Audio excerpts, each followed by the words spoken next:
Olá, aluno, olá, aluna. Vamos iniciar o nosso bate-papo de hoje e o tema escolhido hoje é de que são formadas as rochas, ok? Há mais de 2 milhões de anos, os antepassados do ser humano aprenderam a produzir e usar ferramentas.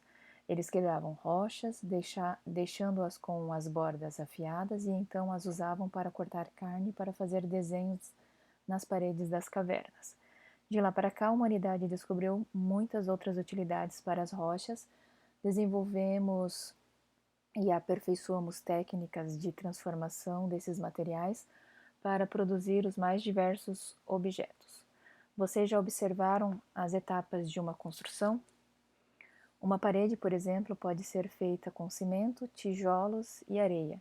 Todos esses materiais vêm de rochas encontradas na natureza. E quais são os componentes então dessas rochas, né? As rochas são formadas por minerais, substâncias químicas sólidas encontradas na natureza. Se observar o granito, por exemplo, usado para fazer pisos e bancadas de pia, vocês irão perceber grãos de várias cores e brilhos. São os diferentes minerais que constituem então essa rocha, né? Para identificar um mineral, os cientistas estudam algumas de suas propriedades, como a cor, a dureza, a transparência e o brilho. A dureza, que nos chama a atenção para esse momento, na verdade, o que é? É a facilidade com que a superfície do mineral é riscada. Então, quanto mais difícil de ser riscado, maior é a sua dureza. Um exemplo que a gente tem em várias literaturas aí que a substância mais dura, né, é o diamante. O diamante ele não ninguém consegue riscá-lo, mas em contrapartida ele risca quase tudo, ok?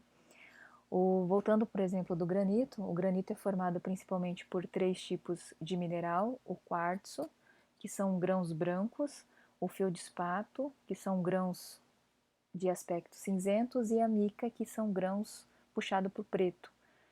Os minerais que compõem o granito também são usados isoladamente. Então vamos entender o uso desses 3 minerais aí que constituem o granito, né?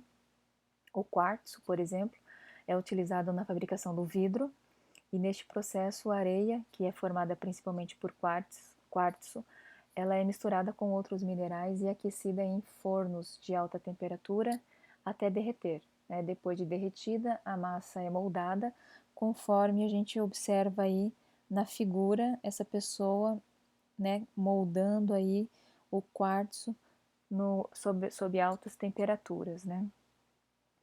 A mica é um bom isolante de calor e de eletricidade, por isso é utilizada nas resistências, que é um componente interno que esquenta com a eletricidade. É encontrado no ferro de passar roupa, mas também, por exemplo, no chuveiro elétrico, né? O feldspato é utilizado na produção de cerâmica e porcelana e na indústria de vidro. Além disso, entra na produção de esmaltes, azulejos e até de papel. Né? Agora que vocês já sabem que as rochas são compostas de minerais, né, chegou a hora de entender melhor como eles se formam na natureza. Então, podemos usar a origem das rochas para classificá-las em 3 grupos: rochas magmáticas, rochas sedimentares e rochas metamórficas. E cada um desses tipos de rocha será abordado num bate-papo específico que será aí providenciado para vocês, ok? Com relação aqui à argila, né, vamos puxar agora aqui abrir um parêntese. As rochas que contêm feldspato liberam grãos de argila conforme são atingidas pela água da chuva e se desintegram, ou seja, quebram-se em pedaços pequenos. Os grãos de argila são muito menores que os de areia e são o principal componente do barro. Quando misturada com água, a argila forma uma pasta que pode ser moldada, como vocês observam aqui nessa primeira imagem, né? A argila sendo moldada. Depois de moldada, pode ser aquecida em forno e dar origem a um material duro e resistente ao calor, que é a cerâmica, que é usada em objetos de decoração e em peças de motores, entre outras aplicações industriais. Então aqui nós temos exemplo daí já da cerâmica, né, depois de ser moldada, ser levada ao fogo, ao forno, né, e aí ela ganha outra característica. A argila pode ser utilizada também na produção de uma infinidade de objetos, como azulejos, pisos, pratos, cimento, telhas, tijolos e muito outros. Algumas características interessantes é que, por exemplo, no Japão foram descobertos jarros feitos com argila aquecida com cerca de 10 mil anos de idade.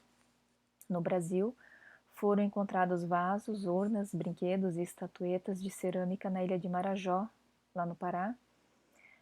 Estima-se que essas peças bem elaboradas tenham sido produzidas por comunidades indígenas entre 400 e 1400 anos depois de Cristo, e um dos mais antigos sistemas de escrita do mundo consistia em anotações em placas de argila. Por volta de 4.000 anos antes de Cristo, os sumérios, que é um povo que vivia em regiões aonde hoje encontramos o Oriente Médio, usavam bambu para escrever na argila úmida, que depois era seca ao sol. Ok?